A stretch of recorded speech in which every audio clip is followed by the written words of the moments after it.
My name is हर्षित द्विवेदी और मैं आपका अपनी इस वीडियो में स्वागत करता हूं। तो फ्रेंड्स, इस वीडियो में हम लोग बात करेंगे किसके बारे में? ड्यूअल सिस्टम ऑफ गवर्नमेंट के बारे में। ये एक बहुत ही ज्यादा हॉट टॉपिक है। ठीक है, ड्यूअल सिस्टम ऑफ गवर्नमेंट और इन बंगाल अंडर लॉर्ड क्लाइव।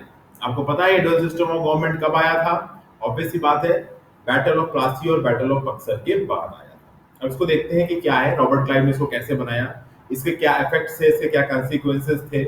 ठीक है, और इससे ब्रिटिश ईस्ट इंडिया कंपनी को क्या फायदा हुआ और इंडिया को क्या नुकसान। ब्रिटिश जो रॉबर्ट क्लाइव थे, ये जो ब्रिटिश गवर्नर जनरल थे, इनको गवर्नर ऑफ बंगाल अपॉइंट किया गया था for the second time in may 1765 with the objective to resolve the increasing problems in India which surfaced after the Battle of Buxar।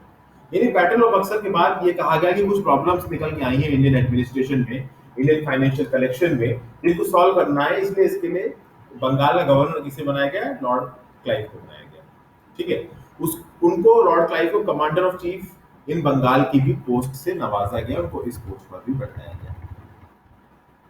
अब देखते हैं, जैसे ही लॉर्ड क्लाइव बंगाल के कमांडर इन चीफ बन के आए, उन्होंने एक डिटेल्ड और एक्सटेंसिव प्लान बनाया रिफॉर्म्स का। ठीक है, और इन रिफॉर्म्स के तहत introduction of the dual system of government in Bengal एक बहुत इंपॉर्टेंट पार्ट था इन रिफॉर्म्स का। ठीक है, जब ब्रिटिश विक्ट्री हो गई बैटल ऑफ बक्सर में, तो वेंसी ट्राट को अपॉइंट किया गया as the governor of Bengal. ठीक है, नाउ इस हीट में, ठीक है, इस हीट में जो ये वेंसी ट्राट थे, he was very tempted to conquer the area of Awadh by removing the nawab from his throne.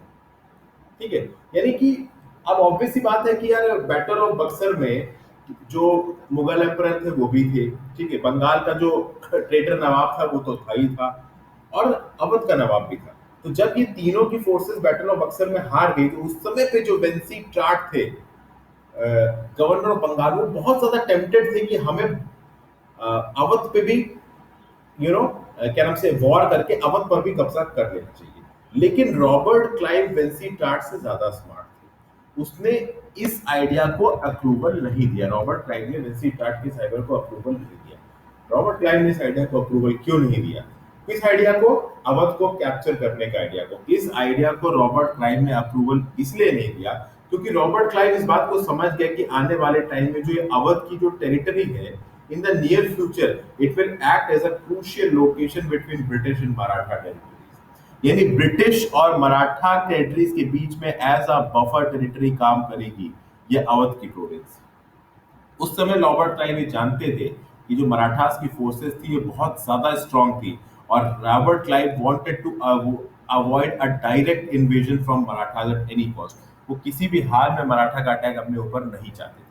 इसीलिए रॉबर्ट क्लाइव चाहते थे कि अवध एक स्ट्रांग और इंडिपेंडेंट टेरिटरी रहे, और it would act as a buffer between British and Maratha territories. क्योंकि ऑब्वियस सी बात है, उसके बाद अगर मराठास अटैक करेंगे तो पहले तो उनको अवध की फोर्सेस को हराना पड़ेगा, और उसके बाद वो ब्रिटिशर्स की फोर्सेस तक पहुंचेगी। तो फिर लॉर्ड क्लाइव ने किया क्या? लॉर्ड क्लाइव ने नवाब ऑफ अवध को वापस उसकी थ्रोन पे बैठा दिया, और in return Nawab of Awadh से उसने हर साल 50 लाख रुपए लेने शुरू कर दिए। ठीक है, उसके साथ साथ नवाब ने दो स्ट्रॉन्ग एरियाज अवध प्रोविंस के भी दे दिए। किसे?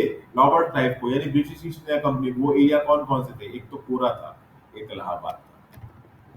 ठीक है, उसके साथ साथ नवाब ऑफ अवध ने ब्रिटिश ईस्ट इंडिया कंपनी को यह प्रॉमिस किया कि वो डेंजर के टाइम में ब्रिटिश ईस्ट इंडिया कंपनी को सपोर्ट करेगा और उनके साथ कोऑपरेट करेगा। उसी समय पे रॉबर्ट क्लाइव ने एक treaty Mughal emperor Shah Alam two के साथ भी बनाई। शाह आलम टू भी बैटल ऑफ बक्सर में नवाब ऑफ अवध और नवाब ऑफ बंगाल के साथ मिलकर ब्रिटिशर्स के खिलाफ लड़े थे और हार गए थे। तो एक ट्रीटी रॉबर्ट क्लाइव ने इनके साथ भी बनाई, और ये कहा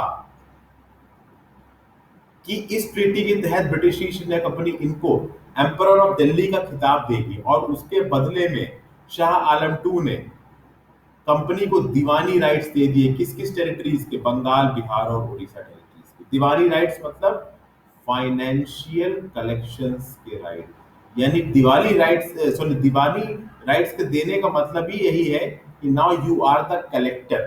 अब आपके पास रेवेन्यू कलेक्शन की सारी पावर्स आपके पास। दीवानी राइट्स का यही मतलब होता है। ठीक है, जैसे कि लिखा हुआ Diwani rights means the company now had the authority to collect the revenue of all these three states. ठीक है, और इस राइट्स के बदले कंपनी ने कहा कि वो मुगल एम्पायर को हर साल 26 लाख रुपए भेजेंगे। अब आप समझ रहे हो, अवध एक प्रोविंस, ठीक है, वो लौटाई नवाब ऑफ अवध को ब्रिटिशर्स ने, और उससे 50 लाख रुपए लिए साल के। और मुगल एम्परर से इन्होंने बंगाल, बिहार और उड़ीसा, इन तीनों के दीवानी राइट्स ले लिए और कहा कि केवल 26 लाख रुपए देंगे साल में। तो आप समझ सकते हैं कि ब्रिटिशर्स और रॉबर्ट क्लाइव ये कितने कनिंग थे उस टाइम कि इन्होंने अपनी एडवांटेजियस पोजीशन का किस तरीके से फायदा उठाया है। इस प्रपोजल को शाह आलम टू ने भाई एक्सेप्टेंस दे दी। करते भी क्या उसमें शाह आलम टू की पावर आवर तो थी नहीं, बैटल ऑफ बक्सर अलग हार गए थे, और इससे ब्रिटिशर्स के पास कंट्रोल आ गया रेवेन्यू ऑफ बंगाल, बिहार और सम पार्ट्स ऑफ उड़ीसा का। वो parts north of the river Subarnarekha में लाई करते थे। ठीक है, Robert Clive British East India company की स्ट्रॉन्ग फिजिकल स्टेटस और अथॉरिटी को चाहता ही चाहता था। उसके साथ साथ वो ये भी चाहता था कि कंपनी का एक स्ट्रॉन्ग फाउंडेशन और स्टेटस बने in terms of jurisdiction and politics. यानी फाइनेंशियल स्टेटस और अथॉरिटी तो ब्रिटिश ईस्ट इंडिया कंपनी को उससे स्ट्रॉन्ग करनी भी थी, उसको एडमिनिस्ट्रेटिव अथॉरिटी और स्टेटस भी स्ट्रॉन्ग करना था ब्रिटिश ईस्ट इंडिया कंपनी का। इस गोल को अचीव करने के लिए मीर जफर के बाद रॉबर्ट क्लाइव ने उसके सन निजामुद्दौला को बंगाल की थ्रोन पे बैठाया। ठीक है, अच्छा, अब यहाँ पे समझने वाली बात है कि निजामुद्दौला को थ्रोन पे तो बैठा दिया, बट वो जस्ट एक पब्लिक फिगर था, और एडमिनिस्ट्रेशन के जहां तक की बात थी उसके पास कोई भी पावर नहीं थी। जब मीर जफर थे तब भी उनके पास थोड़ी बहुत पावर थी, बट निजामुद्दौला के पास कोई पावर नहीं थी। सब कुछ लिटरली आपका ब्रिटिश ईस्ट इंडिया कंपनी और रॉबर्ट क्लाइव के हाथों में आ गया था, खासकर दीवानी राइट्स जब उन्होंने ले लिया मुगल एम्पायर से उसके बाद।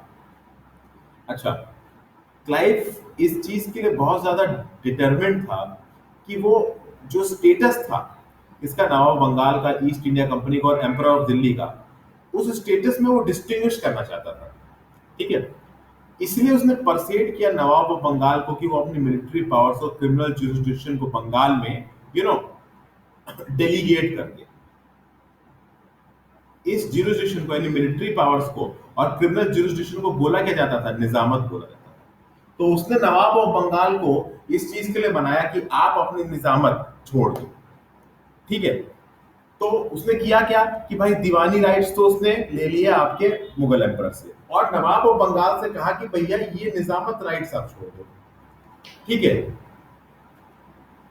तो इससे हुआ क्या कि निजामत राइट्स कहां से आए, नवाब ऑफ बंगाल से, दीवानी राइट्स कहां से आए, मुगल एम्पर से, और ईस्ट इंडिया कंपनी के पास किस किस चीज के ऊपर कंट्रोल हो गया, फिजिकल रेवेन्यू के ऊपर भी कंट्रोल हो गया, और मिलिट्री पावर ऑफ बंगाल के ऊपर भी कंट्रोल हो गया। मिलिट्री पावर और ऑफ बंगाल और आपका क्रिमिनल जुरिस्डिक्शन, ये सब कुछ ब्रिटिश ईस्ट इंडिया कंपनी के पास आ गया। इनके पास पावर आ गई, स्ट्रॉन्ग होल्ड आ गया over the entire Bengal region. Nawab of Bengal के पास अब क्या बचा था, उनके पास बचा था पुलिस एडमिनिस्ट्रेशन। ठीक है, Nawab of Bengal was in charge of police administration of his area, and Nawab of Bengal received 53 lakh rupees from British East India Company every year. ये इनको दिए जाते थे। अब इसके थ्रू हुआ क्या कि भाई जो बंगाल का एडमिनिस्ट्रेशन था वो किसके किसके बीच में डिवाइड हो गया, ईस्ट इंडिया कंपनी के बीच में डिवाइड हो गया और नवाब ऑफ बंगाल के बीच में डिवाइड हो गया, और इसी को बोला गया ड्यूअल सिस्टम ऑफ एडमिनिस्ट्रेशन। ठीक है, आपने देखा कि भाई दीवानी राइट्स तो सीधे सीधे आपके ब्रिटिश ईस्ट इंडिया कंपनी के पास चले गए, जिसको आप बोले जाते थे दीवानी। निजामत क्या था कि भाई मिलिट्री राइट्स और क्रिमिनल जुरिस्डिक्शन ये भी ब्रिटिश ईस्ट इंडिया कंपनी के पास चला गया। केवल पुलिस एडमिनिस्ट्रेशन बचा नवाब ऑफ बंगाल के पास। ठीक है, तो अब पुलिस एडमिनिस्ट्रेशन रह गया नवाब ऑफ बंगाल के पास और बाकी सब चीजें चली गई बंगाल के एडमिनिस्ट्रेशन की ईस्ट इंडिया कंपनी के पास। तो ये जो दो राइट्स में जो बंटवारा हुआ इसको बोला जाता है ड्यूअल सिस्टम ऑफ एडमिनिस्ट्रेशन और गवर्नमेंट इन बंगाल। लेकिन आप समझिए, ये जो रॉबर्ट क्लाइव था, जो कोई भी बंगाल का एडमिनिस्ट्रेशन इसके अंदर में आया था उसने इसको डायरेक्टली टेक ओवर नहीं किया था। ठीक है, डायरेक्टली टेक ओवर नहीं हुआ था, उसने उस एडमिनिस्ट्रेशन को दो डेप्यूटीज के हैंड्स में छोड़ रखा था, जिनको अपॉइंट कौन करता था, नवाब ऑफ बंगाल अपॉइंट करता था, लेकिन अप्रूवल कौन देता था, ब्रिटिश ईस्ट इंडिया कंपनी देती थी। आप समझ रहे हो ना, जो बंगाल का एडमिनिस्ट्रेशन था, बेसिकली क्रिमिनल एडमिनिस्ट्रेशन कह लीजिए, पुलिस एडमिनिस्ट्रेशन कह लीजिए, जो एक तरीके से कह सकते हो कि इनडायरेक्टली तो क्लाइव के हाथों में था, बट फिर भी क्लाइव ने कहा कि भाई हम डायरेक्टली कंट्रोल नहीं करेंगे बंगाल को, हम लोग दो डेप्यूटीज को अपॉइंट करेंगे। डेप्यूटी को अपॉइंट कौन करेगा? Appointing authority will be nawab of Bengal. पर आप समझ सकते हैं कि नवाब ऑफ बंगाल के पास तो कोई ताकत थी ही नहीं भाई, तो उसको अपॉइंट अल्टीमेटली कर कौन रहा था? ब्रिटिश ईस्ट इंडिया कंपनी कर रही थी। लेकिन ये दिखाया क्या जा रहा था? दिखाया ये जा रहा था कि भाई नवाब ऑफ बंगाल ने अपॉइंट किया है, तो एडमिनिस्ट्रेशन की रिस्पॉन्सिबिलिटी किसकी है? नवाब ऑफ बंगाल की। पर एडमिनिस्ट्रेशन कर कौन रहा है? British East India company. ये जो दो डेप्यूटीज अपॉइंट किए गए थे कौन कौन थे? एक तो थे मोहम्मद रिजा खान, ठीक है, जो डेप्यूटी नवाब भी थे बंगाल के, और एक थे राजा सितम रॉय, जो डेप्यूटी नवाब थे बिहार।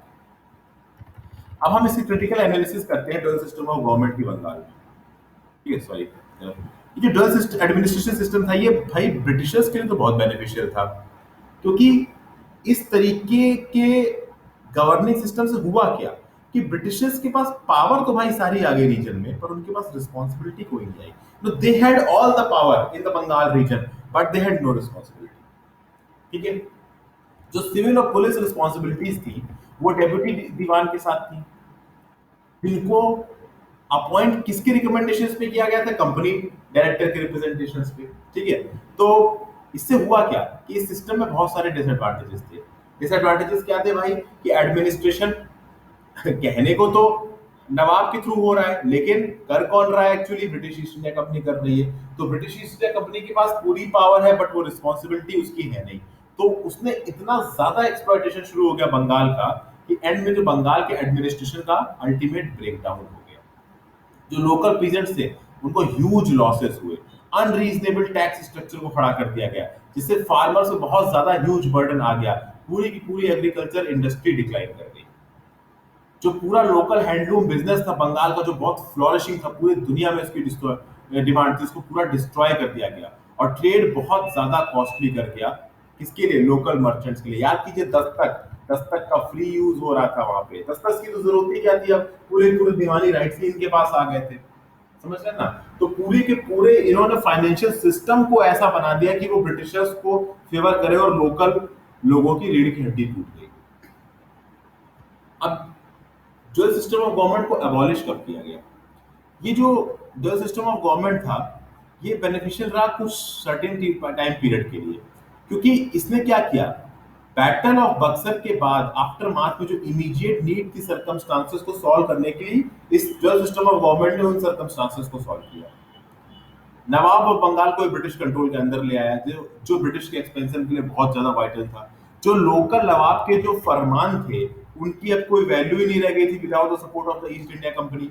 ठीक है, लेकिन क्लाइव इस बात को जानता था, ठीक है, कि unofficial control of the British over Bengal region would be considered as a breach of international diplomatic etiquette at the Hague, the Dutch Parliament और at Paris। उस समय पे भी एक मल्टीनेशनल पार्लियामेंट हुआ करती थी जिनकी एथिकल और मॉरल कुछ अथॉरिटी थी, तो उनको तो ये दिखाया नहीं जा सकते थे कि भैया हमने सीधे बंगाल के रीजन के ऊपर कंट्रोल कर लिया है। तो क्या दिखाया गया कि भैया नवाब ऑफ बंगाल ने कुछ डेप्यूटीज को अपॉइंट किया है, वो रूल कर रहे हैं, यानी नवाब ऑफ बंगाल की ही एडमिनिस्ट्रेशन की रिस्पॉन्सिबिलिटी है, बट अल्टीमेटली रूल कौन कर रहा था? क्लाइव कर रहा था, या ब्रिटिश ईस्ट इंडिया कंपनी कर रही थी। इसलिए उसने इस डुअल गवर्नमेंट के थ्रू एक मिडिल ग्राउंड तैयार किया, जिसके थ्रू वो अनऑफिशियली पूरे बंगाल रीजन को कंट्रोल कर सके, और साथ ही साथ ये भी दिखा सके कि हाँ भाई एक लोकल अथॉरिटी एग्जिस्ट कर रही है जो सारा एडमिनिस्ट्रेशन चला रही है। इससे उसको डिप्लोमेटिकली बहुत कम क्रिटिसिज्म मिला, और वो कंपनी के बिजनेस को कंडक्ट कर पाया without any interference from British parliament. ठीक है, ये क्लाइव की चाल थी जिसमें वो बहुत ज्यादा सक्सेसफुल हुआ। इस ड्यूअल सिस्टम ऑफ गवर्नमेंट को वारन हेस्टिंग्स ने 1772 में पूरी तरीके से अबॉलिश कर दिया। अबॉलिश करते वक्त वारन हेस्टिंग्स ने ये रीजन दिया कि इस सिस्टम को कभी भी एक परमानेंट सॉल्यूशन नहीं होना था एडमिनिस्ट्रेशन के लिए। ये बेसिकली जो टफ सिचुएशंस क्रिएट हो गई थी 1765 में बैटल ऑफ बक्सर के बाद, उनको सॉल्व करने के लिए एक अर्जेंट और इफेक्टिव सॉल्यूशन था, जिसकी बाद में कोई जरूरत नहीं। तो हमने देखा कि ड्यूअल सिस्टम ऑफ गवर्नमेंट किस तरीके से इसने बंगाल की पूरी इकोनॉमी को तबाह कर दिया। इससे केवल एक को फायदा हुआ, और वो थी ब्रिटिश ईस्ट इंडिया कंपनी, और बंगाल का पूरा रीजन तबाह हो गया, लिटरली तबाह हो गया ड्यूअल सिस्टम ऑफ गवर्नमेंट की वजह से, क्योंकि ईस्ट इंडिया कंपनी के पास अथॉरिटी तो सारी आ गई, पर रिस्पॉन्सिबिलिटी इसके पास कोई थी नहीं। इसलिए उसने बहुत बुरी तरीके से, बहुत लैविशली एक्सप्लॉइटेशन करना शुरू किया वहां के लोगों का, और वहां की agricultural industry, trade industry, handloom industry, handicraft industry, सब कुछ तबाह कर दी। ठीक है फ्रेंड्स, तो आई होप फ्रेंड्स कि आपको ड्यूअल सिस्टम ऑफ गवर्नमेंट समझ में आ गया है कि क्या है। नहीं समझ में आया है तो आप फिर से इस बार उस पर देखिएगा। ठीक है, criminal jurisdiction, military jurisdiction, police jurisdiction, हर चीज को मैंने कवर किया इस वीडियो में। तो आई होप फ्रेंड्स की वीडियो आपके लिए यूजफुल होगी। So thank you for your patience friends, have a nice day. और मैं ऐसी और सारी वीडियोस फ्यूचर में आपके लिए लेके आऊंगा। Thank you for watching this video, have a nice day.